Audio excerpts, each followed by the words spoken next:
اور وہ گاڑیاں صحیح کرتا ہے. ہم ہی اتنے نالائق ہیں کہ 2 4 5 سال مدرسے میں رکھ کے کسی کو اپنے مسئلے پہ کھڑا نہیں کر سکتے. بہترین استاد وہ ہے جو شروع دن سے ہی طلبہ میں اتنا حوصلہ پیدا کرے کہ وہ ایک طالب علم مدرس بنے. یہ حوصلہ افزائی سے ہو سکتا ہے. اس لیے پہلے جو آپ سے ریکویسٹ کروں گا کہ جس طرح مفتی صاحب ہمیں حوصلہ دیتے ہیں آپ بھی اپنے طلبہ کو حوصلہ دیا. آپ کو پتا ہے حافظوں کے اندر اکثر یہ ضد ہوتی ہے کہ میں اپنا مسئلہ اگر چھوڑ دوں گا تو میری منزل کمزور ہو جائے, لہذا میں تو نہیں تراویح والا مسئلہ چھوڑوں. نہیں چھوڑو, پیچھے کھڑے ہو جاؤ, حوصلہ افزائی کر کے اس کو آگے. اس طرح بخاری شریف کی حدیث ہے, وہ 8 سالہ امام صحابی, ان کے والد حضور کے صحابی ہیں, جاتے ہیں علم حاصل کر کے آتے ہیں, وہ لشکروں سے سیکھتا ہے. تو حضور نے فرمایا امامت کے وہ قابل ہے سب سے پہلی شرط جس کو قرآن پاک زیادہ اچھا آتا ہو.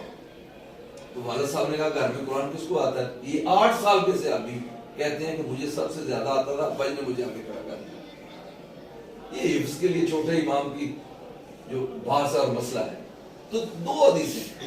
تو کہنے کا مطلب یہ ہے چھوٹوں کو آگے کھڑا ہونے کا حوصلہ دینا یہ بڑے لوگوں کا کام, بڑے اساتذہ کا کام, تاکہ ہمت آئے. اگر آپ میں ہمت نہیں آئے گی تو بڑا کام کرنا آپ میں پیدا نہیں ہوگا, آپ ڈرتے ہی رہیں گے. لہذا ہمت پیدا کریں. ہمت مطالعہ سے آئے گی, محنت سے آئے گی, یہ آپ نے کام کرنا. میں 2 حدیثیں آپ کے سامنے پیش کرنے کے لیے آج لایا ہوں جو کہ موضوع ہے ہمارا. میں بڑا ایزی ہوں, میرا اپنے جسم کی طرف دھیان ہے. 2 حدیثیں آپ کو پیش کرنی ہیں.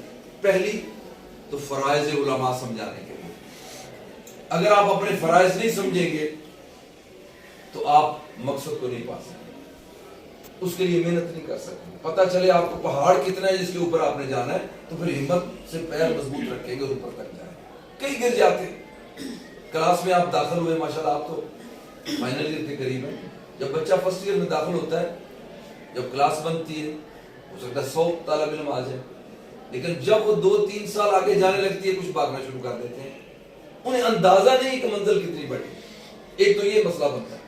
دوسرا, طلبہ کے اندر اگر پہلی کلاس سے ڈنڈا اور چترور شروع ہو جائے تو حوصلہ ٹوٹ جاتا ہے. کیونکہ نازک سے دل چھوٹا سا حوصلہ لے کے مدارس میں آتے ہیں. وہاں پہلے سالوں میں مارنا جرم ہونا چاہیے میرے نزدیک, کیونکہ میں یورپ سے آیا. وہاں لوگ مسجدوں میں کم آتے ہیں, مصروفیت بہت زیادہ ہے. اب وہاں اماموں کا امتحان ہے, کون محنت کرتا ہے. ہم شراب خانوں میں گئے ہیں, جو ینگسٹر شراب خانوں میں چلے گئے ہیں, ان کو پیار دیا. میری جان, آپ تو اسلام کے مستقبل ہو, کدھر پھر رہے ہو, کیوں اپنی زندگی ضائع کرتے ہو؟ وہ کہتے ہیں مجھے غم ہے. کیوں غم ہے؟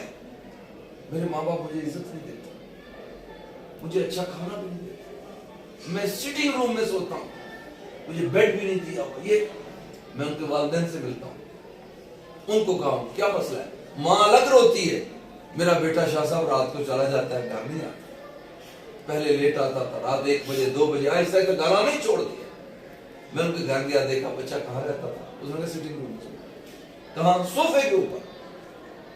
میں نے اس کی ماں کو کہا اگر کبھی گھر آئے میں دعا کرتا ہوں, ٹھیک, اگر وہ کبھی گھر آئے تو آپ نے اس کو اپنا کمرہ دینا, کہنا بیٹے آج کے بعد تو نے بیڈ پہ سونا ہے, صوفے پہ میں سو جاؤں. نہیں, بیڈ نیا لے آؤ, عزت والی جگہ دو.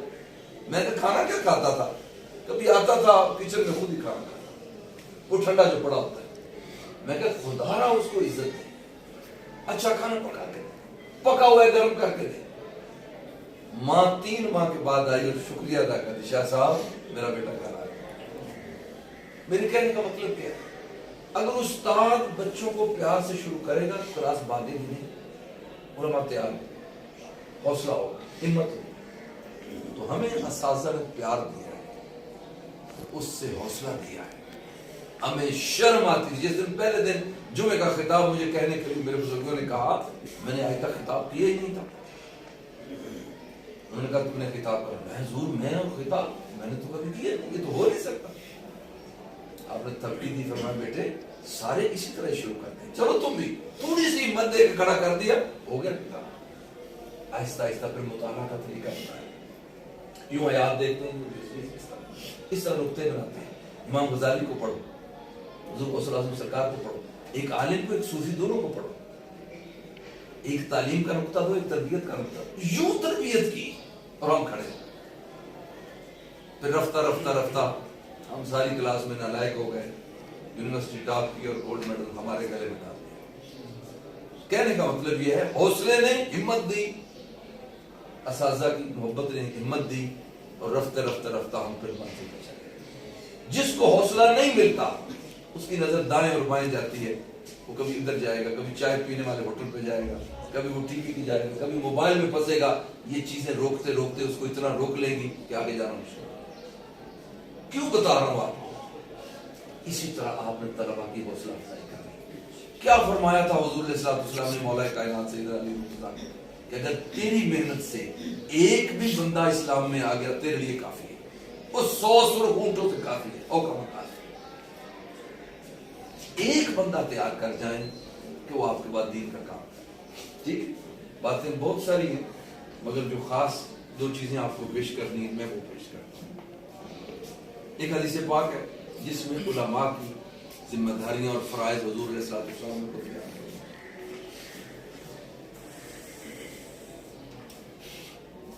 یہ ابن ماجہ شریف کی حدیث ہے, حدیث نمبر 224 ہے, مشکات میں 218 نمبر اس حدیث ہے.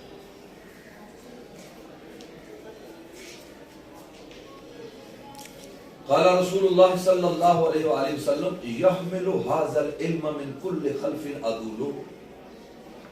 یہ جو علم حضور علیہ السلام فرمایا دے رہا ہوں, حدیث پاک ہے, یہ جو دے رہا ہوں اس کو آنے والوں کو اسلاف کہتے ہیں, پہلے بزرگوں کو, اور اخلاف کہتے ہیں بعد میں آنے والوں کو, خلیفہ جیسے فرمایا کل خلف, ہر آنے والے جو نسلیں آئیں گی ان میں سے اس علم کو وہی اٹھائیں گے جو عدل والے. عدل کا معنی اگر آپ کہیں, عدول عادل کی جمع, اس کا معنی صالح, عادل, متوسط الحال آدمی. یہ 3 اس کے معنی کے اندر علماء نے تشریح کی ہے. عادل کسے کہتے ہیں؟ ایک تو صالح ہو, فاسق عادل نہیں ہو سکتا, وہ خود نجائز کر رہا ہے. ٹھیک. دوسرا متوسط الحال, کیونکہ جو حلال کمائے گا اور جائز استعمال کرے گا وہ متوسط الحال ہوگا. جو مال اتنا بڑھائے یقیناً کہیں نہ کہیں سے نجائز جز بھی اس میں آئے گا. اس لیے قرآن پاک میں ہمیشہ مالداروں کو تنبیہ کی گئی ہے, اس لیے کی گئی ہے وَلَوْ بَسَطَ اللَّهُ الرِّزْقَ لِعِبَادِهِ لَبَغَوْا فِي الْأَرْضِ. قرآن پاک کی اگر اللہ پاک کھلا رزق دے دے بندوں کو تو یہ بغاوت کرے زمین کے اندر. اس لیے فرعون, قارون, نمرود غریبوں میں ہوئے ہیں کہ امیروں میں ہوئے؟ یہ امیروں میں ہوتے ہیں. اور جتنے امام گزرے ہیں وہ امیروں میں ہوئے کہ غریبوں میں ہوئے. کیسی پیاری تقسیم. اور حضور مولا کائنات نے اس پہ مہر لگا دی, رضینا قسمت الجبار فینا لنا علم وللجہال مال. کیا بات ہے, سمجھ آ گئی؟ یہ مولا کائنات کا شعر ہے, دیوانے دی. ہم اللہ کی تقسیم پہ راضی, اس نے ہمیں علم دیا, ان کو مال, جاہلوں کو مال دیا. میرے کہنے کا مطلب یہ ہے کہ حضور علیہ السلام فرما رہے ہیں وہ متوسط الحال ہوگا, مسکین و فقیر ہی ہوگا جو دین کا کام کرے گا, کیونکہ ان کو قدر ہے. جو اللہ سے ڈرتا ہے وہ مسکینی کو پسند کرے گا. اللہم احیینی مسکینا وامتنی مسکینا واحشر فی زمرۃ المساکین. کیوں فرمایا حضور کو مسکین ہی پسند ہے؟ آپ نے مسکین ہی رہنا ہے صرف اس لیے کہ میں دین کی اچھی طرح خدمت کر سکوں. کتنے علماء کو میں جانتا ہوں جو یورپ گئے ہیں, مہینہ نہیں گزرتا تو انتظامیہ سے رابطے اور دوستیاں بنانا شروع کر دیتے ہیں. استاد کیا کہتے ہیں, میں نے پلاٹ لیا ہوا ہے اور مکان بنا. وہ مجھے کہتے ہیں شاہ صاحب یہ کیا بندہ آپ نے بلایا, حافظ قرآن بھی ہے, عالم بھی ہے, خطاب بھی کرتا ہے, لالچ اس میں کتنا ہے. 3 ماہ کے بعد مسجد میں اٹھا کے اس کو باہر پھینکا. بھائی تم دین کی خدمت کے لیے آئے تو دنیا کی فکر نہ کرو, وہ تمہارے پیچھے آئے گی. یہ علماء بیٹھے ہیں پوچھ رہے خدمت کم ہوتی ہے. اسلام آباد کا ایک سیٹھ آدمی, ارب پتی آدمی تھا, اس کی ایک بیٹی تھی, شادی کرنے لگا تو اس کے خاندان میں مختلف قسم کے لوگ تھے, ڈاکٹر, انجینئر, سارے کچھ تھے. اس نے ایک عالم دین سے شادی کر دی.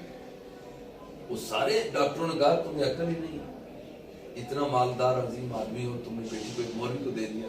اس نے کہا میں نے دیکھا ہے ڈاکٹر بھوکے مرتے دیکھے ہیں، وہ مجھ سے ادھار قرض لیتے ہیں، ڈاکٹر انجینئر نے مجھ سے قرض لیا ہوا ہے، لیکن ایک میرا رشتہ دار امام تھا، اس نے کبھی قرض نہیں لیا، ہمیشہ تحفہ دیتا۔ مجھے یہ سمجھ آئی میری بیٹی ڈاکٹر کے گھر بھوکی رہے گی، انجینئر کے گھر بھوکی ہو سکتی ہے، امام کے گھر بھوکی نہیں مرے گی، لنگر ملتا رہے گا۔ یہ حضور علیہ السلام کے احسانات میں سے، ان مسکینوں کے گھروں میں لنگر نہیں ختم ہوتا۔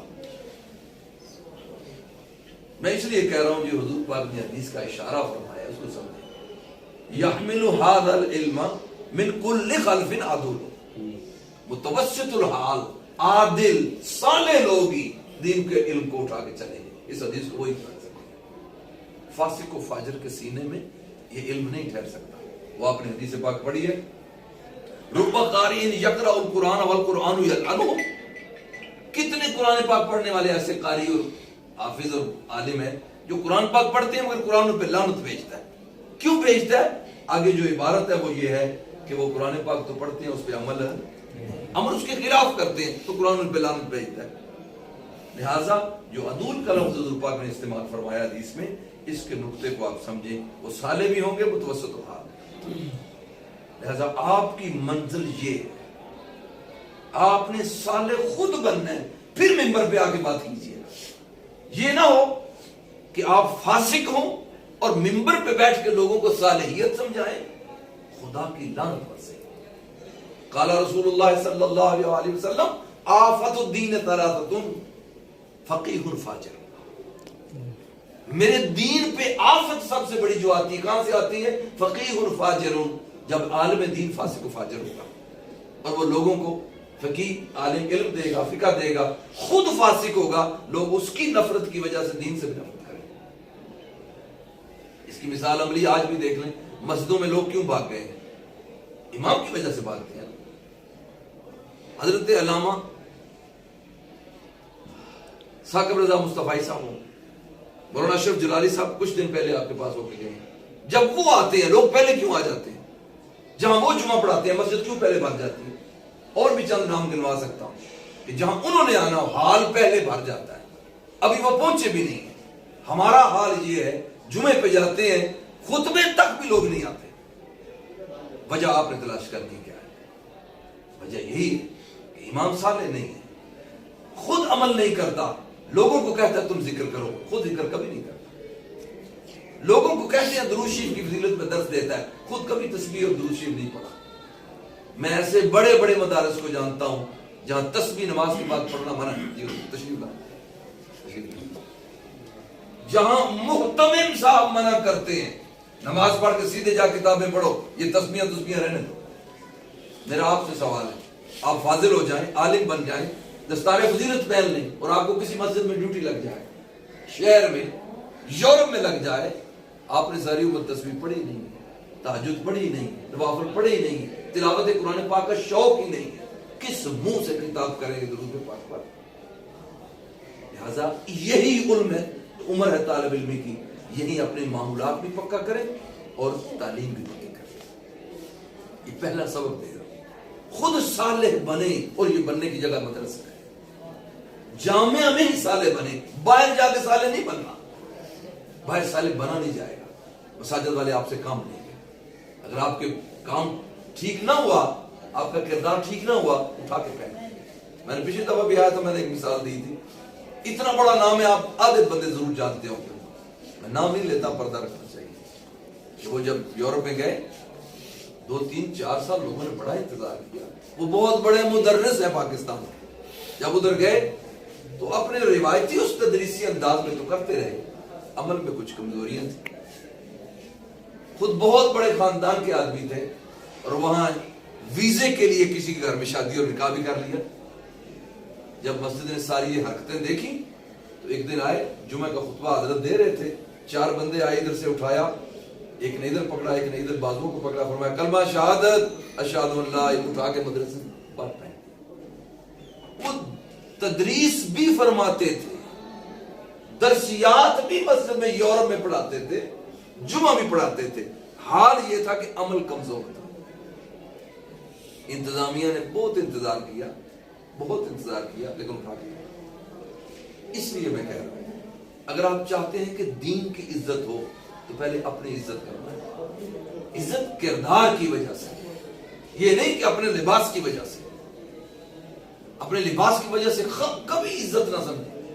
لباس تو بڑے بڑے چور بھی پہنتے ہیں اچھے سے اچھا لباس, لیکن آپ کا اخلاق اتنا میٹھا ہو, اتنا پیارا ہو کہ لوگ آپ کے اخلاق کی وجہ سے قریب آئے. اگر آپ کا کردار اچھا ہے, صالح ہے, آپ کو عبادت کا شوق ہے, ذکر کا شوق ہے, نرمی, حلیمی, رافت, کل قریب حین لین صالح, حدیث پاک. الا اخبرکم بمن تحرم علیہ النار, یہ جو حدیث پاک فرمایا کل قریب حین لین صالح, یہ صفات بنوائی.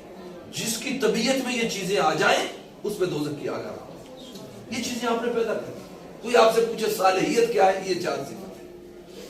کل قریب, وہ قریب رہتا ہو, حین ہلکا ہو, لین نرم مزاج, سخت نہ ہو, سہل آسانی سے رابطہ ہو سکتا ہو, اس میں مشکل نہ ہو. میں یورپ میں کھڑا ہوں, Islamic centre world Islamic mission, اس میں کھڑا ہوں, علماء سارے آئے ہوئے. ایک وکیل آیا, لڑکا, مسلمان لڑکا آیا, اس نے آ کے, ایک بہت بڑے پروفیسر کھڑے ہوئے تھے, میرے سینئر ہیں, ان کو آ کے اس نے کیا کہا, مولوی صاحب ایک مسئلہ پوچھا. اس نے بڑے ادب سے ہاتھ باندھے اور پوچھا, مولوی صاحب ایک مسئلہ پوچھا. وہ پروفیسر صاحب گرم ہو گئے, کہتے ہیں تجھے شرم نہیں آتی, مجھے مولوی کہتے ہو, میں پروفیسر ہوں. یقین کیجئے بیٹے مجھے رونا ہو. میں نے جب وہ لڑکا سنتا رہا, لڑکا چلا, اس نے مسئلہ نہیں پوچھا, چلا گیا. میں نے ان حضرت کو الگ کیا, مجھ سے بڑے ہیں, ادب سے بات کی. میں کہا حضور آپ کو شکر نہیں کرنا چاہیے کہ ایک وکیل آپ سے مسئلہ پوچھنے آ رہا ہے. آپ نے صرف اپنی اس انا کی خاطر اس کو ٹھکرا دیا. وہ آئندہ مجھ سے, ان سب سے نفرت کرے گا کہ یہ مولوی ایسے ہی ہوتے ہیں.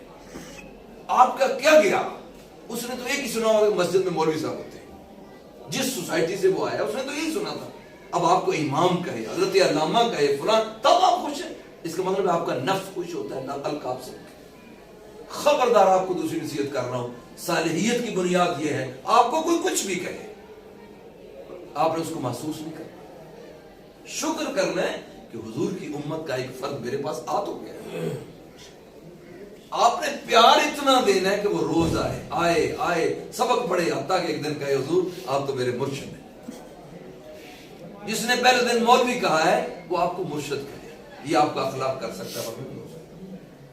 اس لیے حضور نے فرمایا آفت الدین ثلاثہ, میرے دین کے لیے آفت اور مصیبت یہ 3 قسم کے لوگ ہیں. فقیہ فاجر, اور فقیہ خود ہو, عالم ہو باقاعدہ.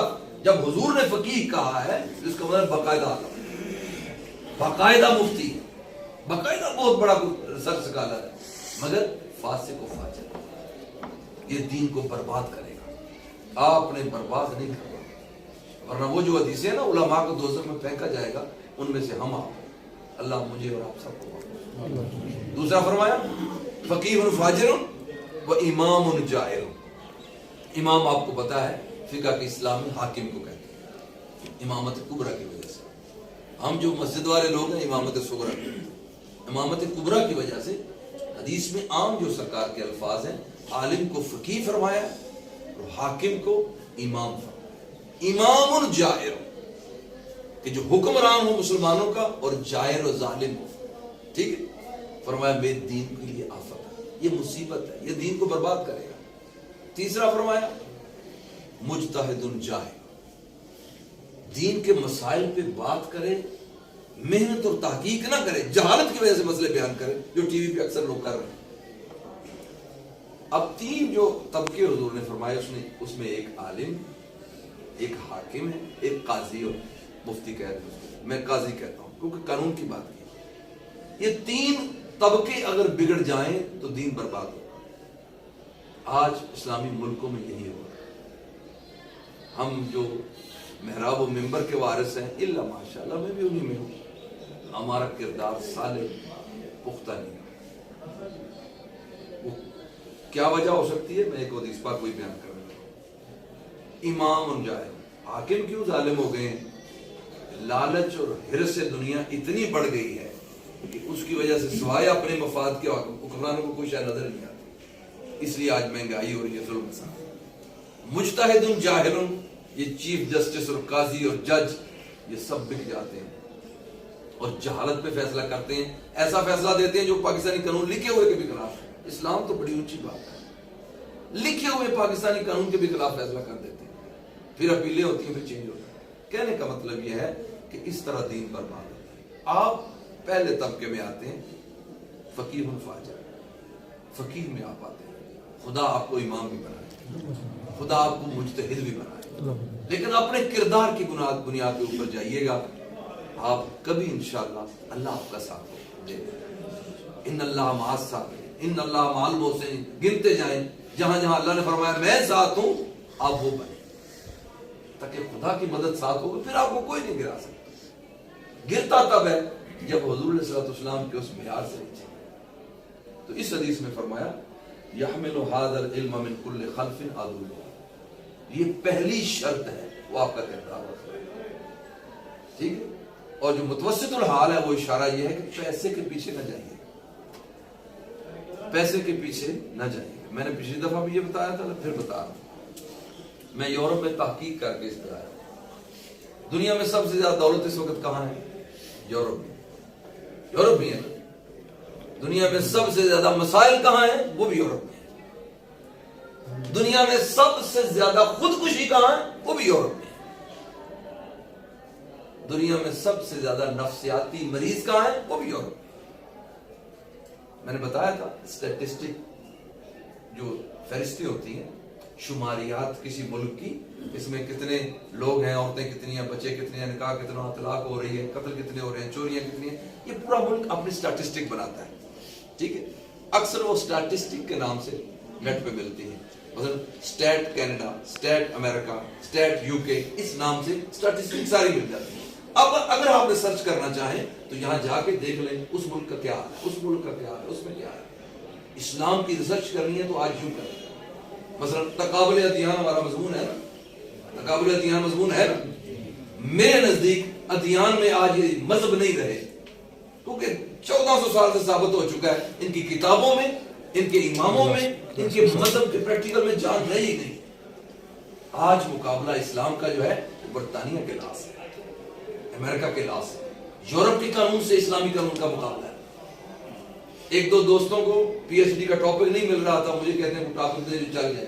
میں نے اتنے ٹاپک دیے ریجیکٹ ہو جاتے ہیں. میں کہا انشاءاللہ نہیں ہوگا، نہیں ہوگا. لکھو نکاح کا تصور اسلام اور برطانیہ کے قانون کا تقابل. اس نے دیا فوراً قبول ہو گیا. اب بسم اللہ کرو بھائی اس پہ.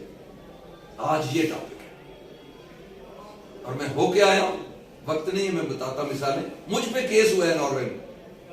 کس بات پہ؟ سورہ مائدہ کی وہ آیت وَضْرِبُوهُنَّ، ٹھیک ہے، اس پہ. وہ جو اور نافرمان ہو جائے اس کے جو شرائط، اس میں وَضْرِبُوهُنَّ، اس کو مارو. عورتوں کا عالمی دن منا رہے تھے ناروے میں. مجھ سے اس نے انٹرویو لیا اور اس نے کہا آپ کا کیا رائے ہے؟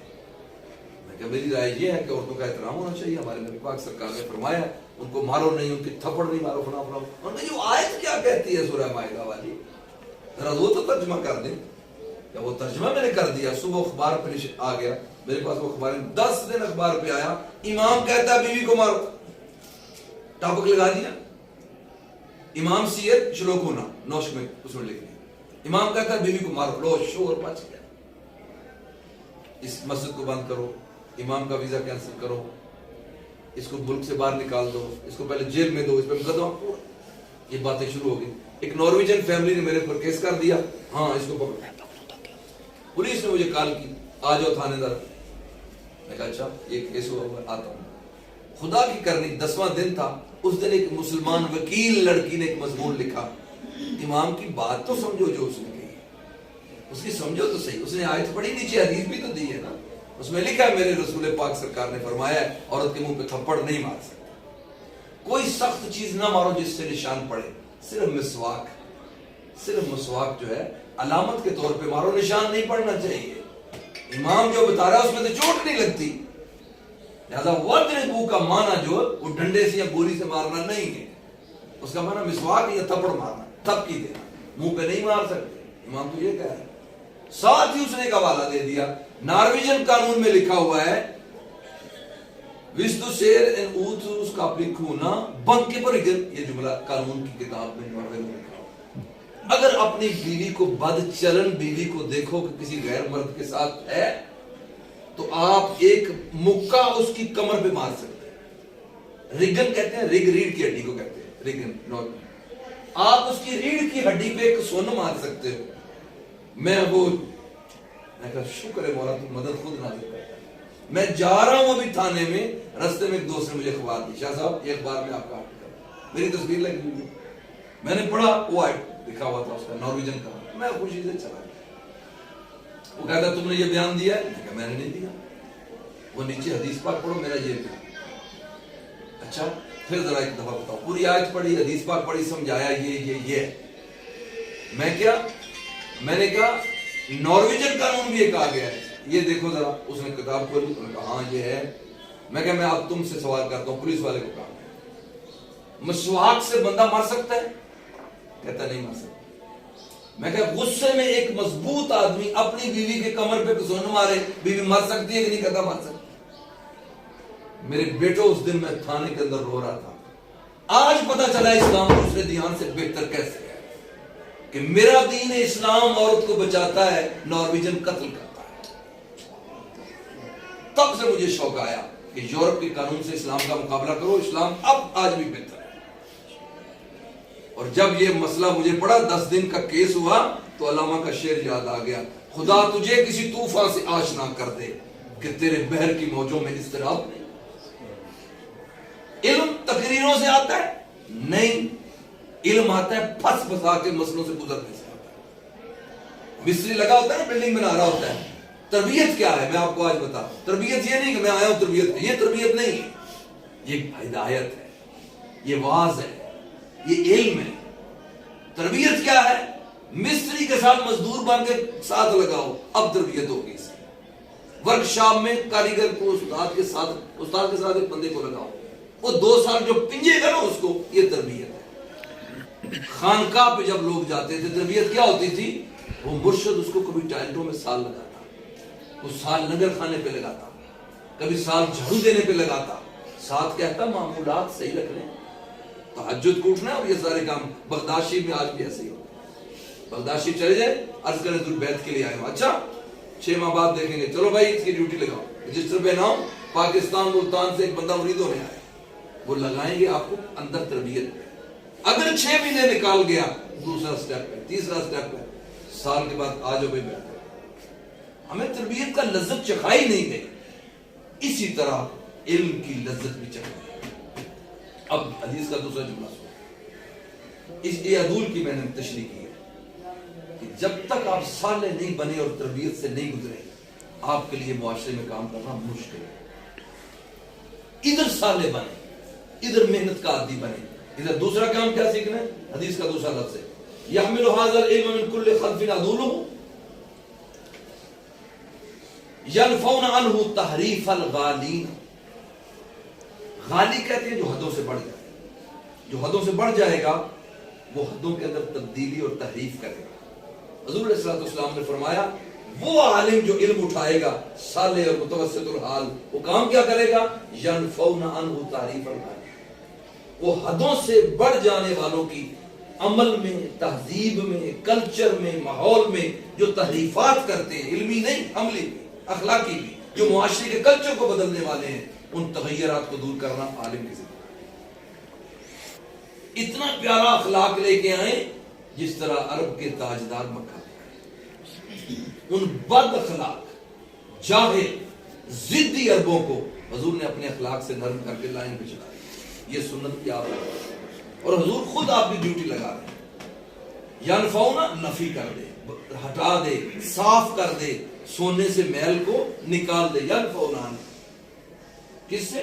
تحریف الغال. شریعت کے جو نظام ہے, جو قرآن و حدیث ہے, اس کے اندر جو حدوں سے بڑھنے والے تحریفات کریں گے, اس تحریفات کو آپ نے ختم کرنا ہے تو آپ آنے. یہ پہلی ذمہ داری.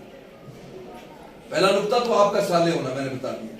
دوسری چیز کیا ہے؟ اپنے اندر اصلاح لا کے پھر آپ نے علم کو دیکھنا. علم کون سا حضور بتا رہے ہیں؟ کتابوں والا. جو معاشرے میں کلچر بدلا ہے کسی نے. تحریف الغالین، غالین جس کو کہا حدوں سے بڑھنے والے. کتابوں کا نہیں کہا، عمل کو پہلے کہا. تم صالح ہو گئے تو دوسروں کا عمل بھی صحیح کرو گے. یہ ہے پہلی ذمہ داری. ہم سمجھتے ہیں مناظرہ سیکھ لو، ثابت کرو ہم سنی اور بریلوی اور فلاں اور فلاں فلاں، وہ وہابی ہے، وہ شیعہ ہے، وہ دیوبندی ہے، فلاں فلاں. وہ ٹھیک ہے بیٹے، وہ بات کا مسئلہ ہے. ترجیح اس مناظرے کو مت دینا. ترجیح کس کو دینی ہے؟ میں نے کسی مرکز میں، مسجد میں، مدرسہ میں، خانقاہ پہ ڈیوٹی لگ گئی تو پہلے میں نے لوگوں کے عمل سے کیا. کس چیز سے؟ اپنے کردار اور اخلاق سے. اگر آپ لوگوں کے اعمال صحیح نہیں کر سکتے، ان کے اخلاق صحیح نہیں کر سکتے، تو آپ نے سارا عمر ضائع کیا. صرف تقریریں کرنا تو دین نہیں ہے نا. اور میرا تجربہ ہے، میں 26 سال سے ناروے میں ہوں. تقریروں سے بندے نہیں بدلتے. تقریروں سے بندے نہیں بدلتے بیٹے، جتنی مرضی کانفرنس سے کر. بندے بدلتے ہیں آپ کے سلوک سے، آپ کے اخلاق سے. آپ سے متاثر ہوں گے. امام صاحب بڑے اچھے ہیں. ایک اور عادت بنانا میں نے تجربہ کی. جمعے میں جب بچے آتے ہیں، بچوں کو مت جھڑکنا. ادھر آؤ. بچے ایسے آئے نا، باقیوں کو آپ سلام کریں. بچے سلام کرو، السلام علیکم. اگر یہ بچہ ایک ہاتھ سے سلام لے نا تو آپ ادھر چھوڑنا نہیں، اس کا ہاتھ کرنا، بیٹے دونوں ہاتھ ملاؤ. ایسا اس کو تربیت آپ نے دینی. پھر اس کی طرف، بیٹے کیا حال ہے، اور شاباش میرے بیٹے، اس کو پیار دے. یورپ میں ادھر ہاتھ مت لگانا. میری بات سمجھ گئے؟ ادھر ہاتھ مت لگانا، ایسے کر، شاباش بیٹے ایسے کر. اتنا پیار دو کہ ابا جی کو کہے ابا جی اگلے جمعے پھر جانا. ایسے بچے آئے جن کو اس طرح پیار دیا. وہ اب بچوں کی آج شادیاں ہو گئی ہیں 26 سال بعد. وہ پہلے سال آیا تھا، ہر جمعے پہ باپ کو لے کے آیا. باپ کہتا ہے جی میں بات ٹائم بزی ہوتا ہوں. یہ کہتا ہے شاہ صاحب کے پاس جانا. بچوں سے پیار ہے. کیا ہوگا؟ آپ نے ایک بچے کے ساتھ باپ کو بھی لے آیا. باپ کو مجبور کر دیا، بیٹا ابا جی میں نے جانا ہے. اب باپ کا کیا لالچ ہے؟ میرا بیٹا اچھا بنے، نمازی بنے. آپ نے بچے کو پیار دے کے باپ کو بھی نمازی بنا دیا. اکثر تحفے دینا. اگر کوئی نیو مسلم اسلام قبول کرنے کے لیے آ گیا، اچھا سوٹ دینا، وہ اس سے خوش ہوتے ہیں. اگر لیڈی کو مسلمان ہونے آ گئی، اپنی بیوی کو کہنا اپنا اچھا سوٹ اور سکارف اس کو دینا. یہ میں نے تجربہ کیا. وہ بہنیں بن گئی ہیں نیو مسلم. حتیٰ کہ انہوں نے کہا شادی بھی اگر کوئی مسلمان ملے تو آپ ہی ملے گا، میرا نام آپ رکھیں. میں نے کیا پیار دیا؟ آپ شہر میں کوئی پوچھے تو کہنا یہ امام میرا بھائی ہے. بڑا پیار دیں. کیوں گھبراتے ہیں؟ کھلا پیار دیں. آپ دل جیتیں. وہ اسلام کا نوکر بنے. اسٹڈی کریں. مسجدوں میں غیر مسلم لڑکیاں جو مسلمان ہو گئیں وہ میرے پاس آتی ہیں، ہمیں تصوف سکھاؤ. یونیورسٹی کی پروفیسر آئی، کشف المحجوب میں نے پڑھنی ہے. میرے پاس آربری لندن کا جو اسکالر گزری ہے اس کا ترجمہ میرے پاس تھا انگلش کا. یہاں سے مل جاتا ہے اسلامی بک ڈپو اردو بازار میں. انگلش کا ترجمہ میں اچانک لے گیا تھا کہ شاید یورپ میں ضرورت پڑے. میرا خیال دوسرا ہی سال تھا. آگے کرتے میں نے کشف المحجوب پڑھنے میں کون ہم پڑھتے ہیں. میں نے باب العلم میں پہلا اس کو پڑھایا. اس کو انگلش، وہ پروفیسر ہے، اس پی ایچ ڈی کرواتی ہے، head of department of Oslo university culture کی. کشف المحجوب پڑھتے ہیں. اور جب وہ ختم ہوا تو کہتی ہے آئی لو غوث پاک. کیونکہ اس کو میں نے داتا صاحب کے ان جملوں میں مثال جو دی، حضور غوث اعظم کی، حضور خواجہ اجمیر کی، حضور داتا صاحب کی 4-5 مثالیں دی. اور وہ حضور غوث پاک کہتی ہے آئی لو غوث. آپ کا پیار ان کو مضبوط کرے، کل کو اسلام کو ترجمان بنے. میں کہہ رہا ہوں کہ اسلام کی خدمت کا دوسرا نقطہ یہ ہے کہ آپ نے اپنے کردار سے لوگوں کے کردار بہتر کرنے، اپنے اخلاق سے دوسروں کے اخلاق. یہ آپ کی ذمہ داری ہے. یہ علماء کی ذمہ داریاں حضور نے لگائی. پہلے خود عادل و ضابط و صالح ہو، پھر حدوں سے پڑھنے والے تہذیب و کلچر و اخلاق کو بدل کے واپس لائے. اس کی نفی کریں. تیسری ذمہ داری وَإِنْتِحَالُ الْمُبْتِلِينَ. انتحال کہتے ہیں ملاوٹ کرنا. ٹھیک ہے، انتحال ینتحل، انتحال